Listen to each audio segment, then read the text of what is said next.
Online कक्षाओं में एक बार पुनः हार्दिक स्वागत है। आज की ऑनलाइन कक्षा में हम पढ़ेंगे विषय विज्ञान कक्षा 8 अध्याय 3 संश्लेषित रेशे एवं प्लास्टिक।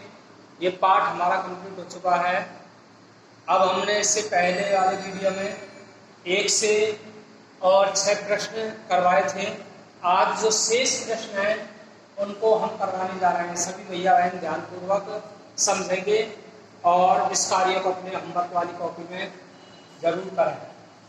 समझाइए, थर्मोसेटिंग प्लास्टिक से निम्नलिखित वाक्य निम्नलिखित क्यों बनाए जाते हैं, यानी कि समझाना है थर्मोसेटिंग प्लास्टिक से निम्नलिखित क्यों बनाए जाते हैं। क्या क्या?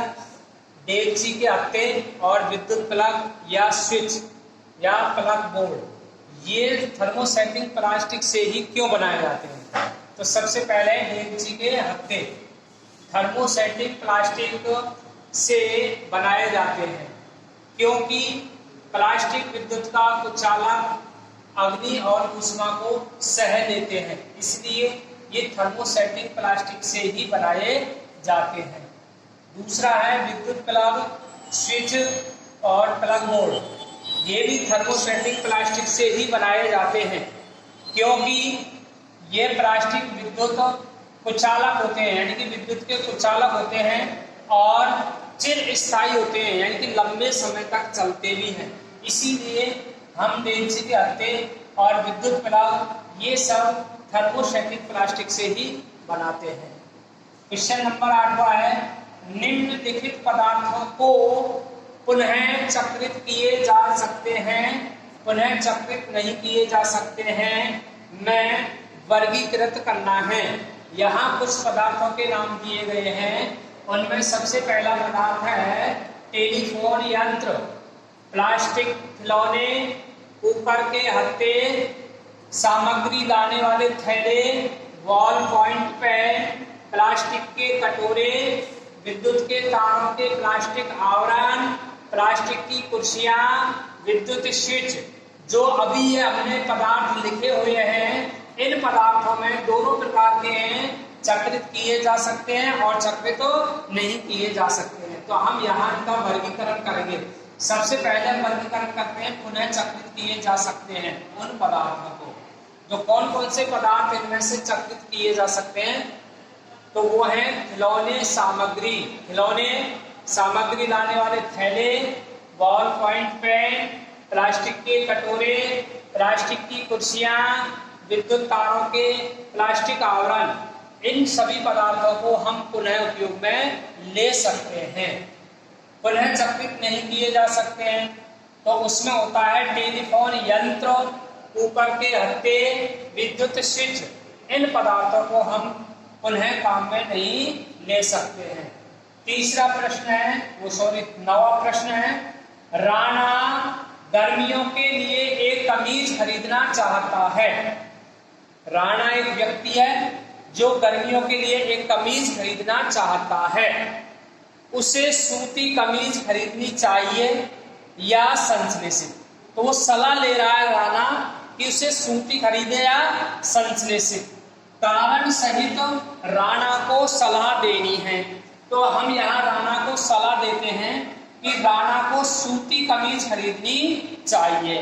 क्यों खरीदनी चाहिए? इसका कारण है क्योंकि सूती कमीज, जो सूती कमीजें होती हैं उनमें छिद्र युक्त होती हैं, यानी कि छिद्र होते हैं। सूती कमीजें पसीने सोखकर शरीर को सूखा रखती हैं, जबकि संश्लेषित कमीजें न तो पसीना सोखती है और न ही उसमें छिद्र होते हैं।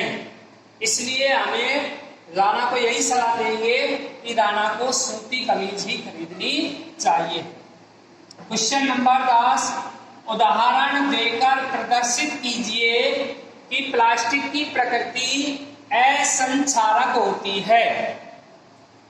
तो प्लास्टिक असंक्षारक है। क्यों है असंक्षारक?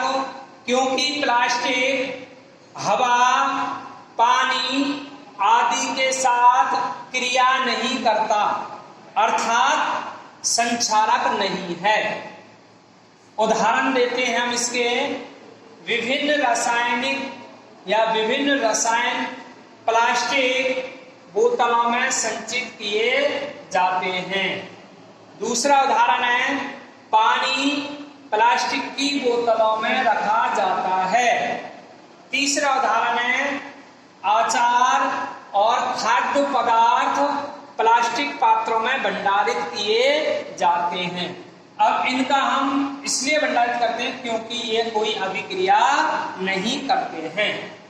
अगला क्वेश्चन है 11वां, दांत साफ करने के ब्रश का हैंडल और सूप, यानी सूप को बोलते हैं ब्रिस्टल, एक ही पदार्थ के बनाने चाहिए।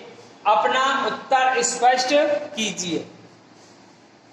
तो यहां उत्तर हम देते हैं कि सूप होते हैं वो दांतों की सफाई के लिए होते हैं, जबकि हैंडल सहारे के लिए होता है।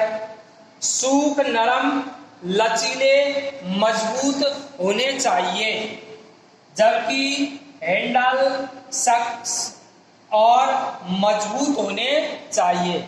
इसीलिए ब्रश का हैंडल और सूप अलग अलग या भिन्न भिन्न पदार्थों से बनाने चाहिए। अब यहाँ अगला 12वां क्वेश्चन है, जहां तक संभव हो प्लास्टिक के उपयोग से बचना है, इस कथन पर सलाह दीजिए। तो प्लास्टिक से क्यों बचना चाहिए? क्योंकि प्लास्टिक एक बहुत उपयोगी पदार्थ है, परंतु यह पर्यावरण हितैषी नहीं है। उपयोगी तो है लेकिन पर्यावरण के लिए हितैषी नहीं है, क्योंकि न तो यह जल्दी जलता है और न ही प्राकृतिक जीवाणुओं द्वारा आसानी से अपघटित होता है। पर्यावरण को स्वच्छ रखने के लिए इसका उपयोग जहां तक संभव हो कम करना चाहिए। अब यहाँ तक हमने आपसे 1 से 12 प्रश्न करवा चुके हैं। नोट है कि शेष अब 3 प्रश्न हैं, उन तीनों का उत्तर आप स्वयं करें। धन्यवाद।